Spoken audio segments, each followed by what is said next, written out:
All right, guys, we are back for our third segment, a round two series predictions look back. We're gonna get right into this one with the first series that I talked about being the Rangers versus the Carolina Hurricanes.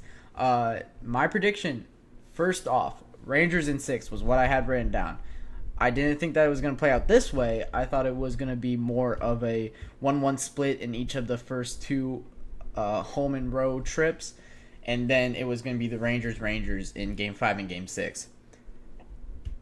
I was wrong in that, but I did have Rangers in 6, and I'm going to stick with Rangers in 6 is still my prediction. I think that they're going to win Game 6. It is in Carolina. That is very difficult. It is a very difficult game for them to win, as PNC Arena has proven to be probably the most electric home ice environment. How is that one the most electric home ice environment in the NHL right now? Madison Square Garden is a very difficult place to play. Rogers Place is proving very difficult. Scotiabank.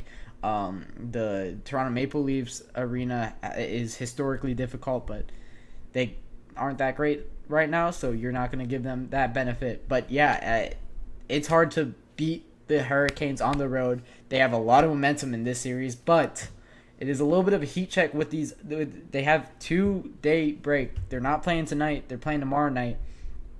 Their last game being on Monday. Was that when they played last? It was Monday when they played last. I have a memory. But yeah, Monday, last time that they played, they wait until all the way to Thursday, so it's a little bit of a break for them.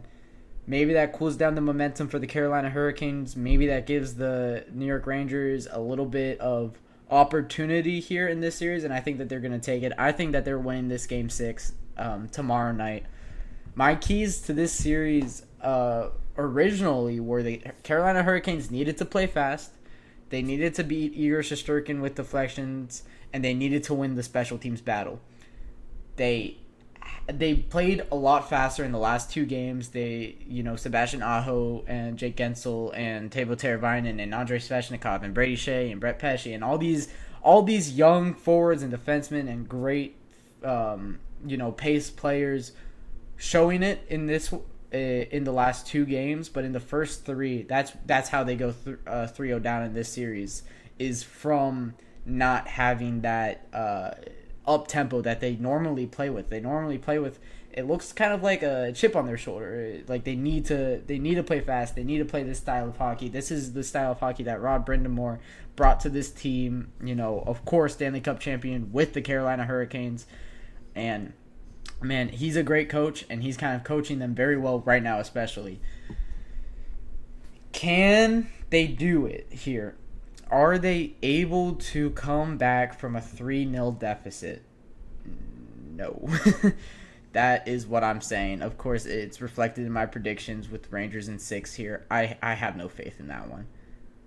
It would be, first off, unprecedented to do it against a President's Trophy winning team.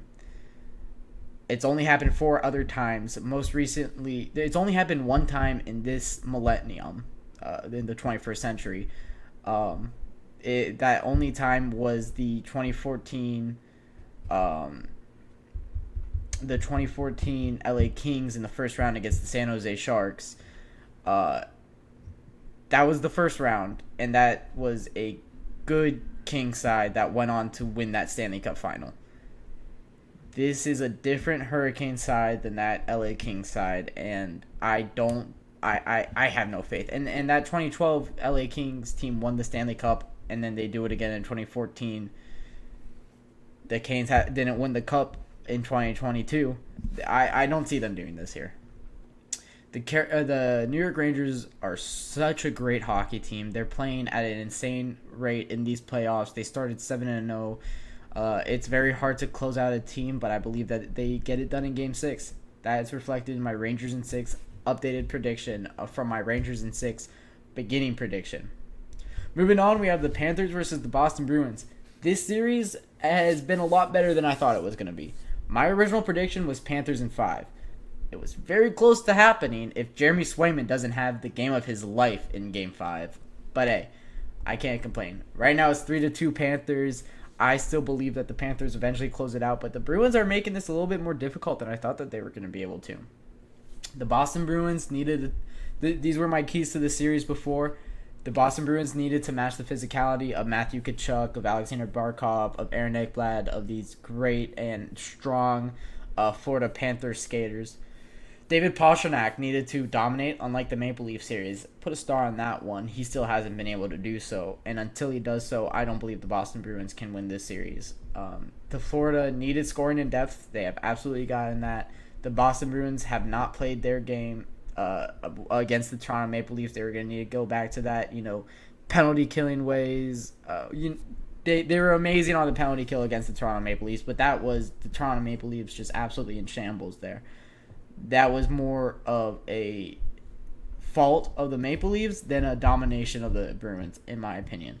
So they needed to get back to their just fundamental hockey. Swayman needed to be great, and he has been great.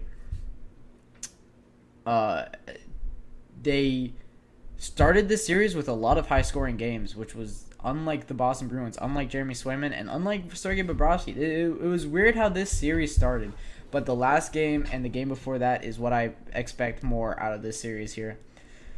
Lower scoring and kind of goaltending battle. Jeremy Swayman versus Sergei Bobrovsky. That was my last key to this series. Who's going to win that battle? The goalie that wins that battle is going to win this series. Swayman's been pulled in this series. He's given up more goals than Sergei Bobrovsky has in this series. I got to say Sergei Bobrovsky is outplaying Jeremy Swayman so far. If you eliminate that Game 5, it's not even close. Sergei Bobrovsky has been outplaying Jeremy Swayman in this series. So this goes to show what I was talking about. The Bruins aren't going to win without Jeremy Swayman being amazing. They won that Game 5 because Jeremy Swayman was amazing. I don't think you're going to see that for 3 games straight. My updated predictions in this series is the Florida Panthers in 7. I think that they close this one out on home ice. The Boston Bruins have a lot of momentum. I believe that game is played on Saturday, if I'm not mistaken. I'm actually going to double check that. Yes. No, that game is played on Friday. The Boston Bruins versus the Florida Panthers. So you have a 2-day break for the Florida Panthers here, and the Boston Bruins. So a little bit of the similar things that we're seeing in the New York Rangers Carolina Hurricanes series. Are both of those teams going to be able to kind of get a rest, and are the Florida Panthers going to be able to get a mental reset? My updated predictions, Panthers in 7. I still think that they take this series on home ice, though. Moving on to the Western Conference, and you have the Colorado Avalanche versus the Dallas Stars here. My prediction originally was Avs in 6, and it's already wrong. That cannot happen anymore. Current 3-1 to the Stars. I didn't know Valeri Nichushkin was gonna not be in the league for 6 months, starting a couple days ago. Like, what, can you blame me here? That's not a part of my prediction. You're losing your top goal scorer. I can't be faulted for that one. 3-1 Stars right now. They've been playing very well. It's Miro Heiskanen. It's Wyatt Johnson. They're young guys. Oh, the Colorado Avalanche were able to tie it back up. It is 2-2 in that series going into the third period. I'm very excited to watch the rest of that game. But yeah, hopefully that the Colorado Avalanche can pull that one off and make this prediction look a little bit better than what it is looking like right now. Because the Dallas Stars could definitely win this game. This is on home ice for them. This game that's being played currently. But yeah, Avs in 6 was my prediction. 3-1 Stars right now. My keys to the series were gonna be the Avs Superstars versus the Dallas Stars, its veterans and their depth. Who's gonna win that battle? So far, it's been the Dallas Stars, no question. The Colorado Avalanche, fantastic superstars, still won them game 1. You haven't seen it since, really. All the rest of this series, you haven't seen it since. And now I'm curious to see who's doing the scoring. We'll talk about that in the final segment. It's the superstars who is scoring in this game. But yeah, it's that was my biggest key was who's going to win that battle. It's been the Dallas Stars depth. It's been Tyler Seguin, Jamie Benn. It's been Joe Pavelski, Miro Heiskanen, the guys that have been on the Dallas Stars for a very long time are continuing to show why they've been in the league for as long as they have been. You have Cale Makar, who was able to steal Game 1 in this one. My second biggest key was Cale Makar versus Miro Heiskanen. Cale Makar is the best defender in the NHL right now. Miro Heiskanen is a top 5 defender, though. You got to give that guy credit. He is amazing. And he was able to get 2 goals in Game 3, I believe it was. He has outplayed Cale Makar in this series. And I'm very shocked and very surprised that he's been able to outplay Cale Makar in this series. We're going to see if that could continue. I think it's a little bit of an anomaly. I think it is a little... it's a shock, right? It's a shock that you're getting that production out of Miro Heiskanen, but it's even more that you're not getting the production of Cale Makar. I believe that's going to change, though. My final key is going to be Jake Onger versus Alexander Georgiev. I was blanking on his first name for a second there. Jake Onger, Alexander Georgiev. Jake Onger has been the far and away better goaltender in this series, and he is the far and away better goaltender overall than Alexander Georgiev. He's stealing games. He's shutting down a very, very scary and very prominent Avalanche offense, and Jake Onger showing how impressive he can be in this series. And then you have, so my updated prediction, I'm running a little bit long on this segment, so I got to hurry it up a little bit here. My updated prediction, little out there. I'm still going with the Colorado Avalanche. Although they are down 3-1 in this series, they need to win 3 games straight. I still believe that they can do it. I think it's going to be Avs in 7. I think that they have the talent. I think that they have the star power to do so. Cale Makar is going to turn up, is my prediction here. Oilers Canucks, final one. My prediction was Oilers in 5. It is currently 2-2 to the Canucks. The key to this series was going to be the Oilers power play, and the Canucks needed to stay out of the box.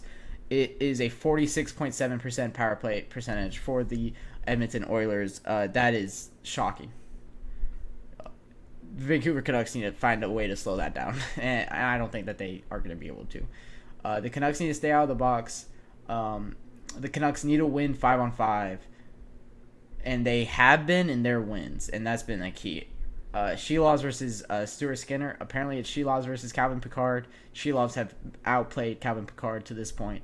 The Oilers needing to win Game 4, they were able to do so. So it's 2-2 in that series now. My updated prediction: Oilers in 6. I think that they win the next 2 games straight. I think that they are the better team than the Vancouver Canucks, and I think that they're gonna win this series in 6. So that'll wrap it up for our third segment, and when I come back, we will be talking about the Conn Smythe and who I think should be the favorite to win it for each team.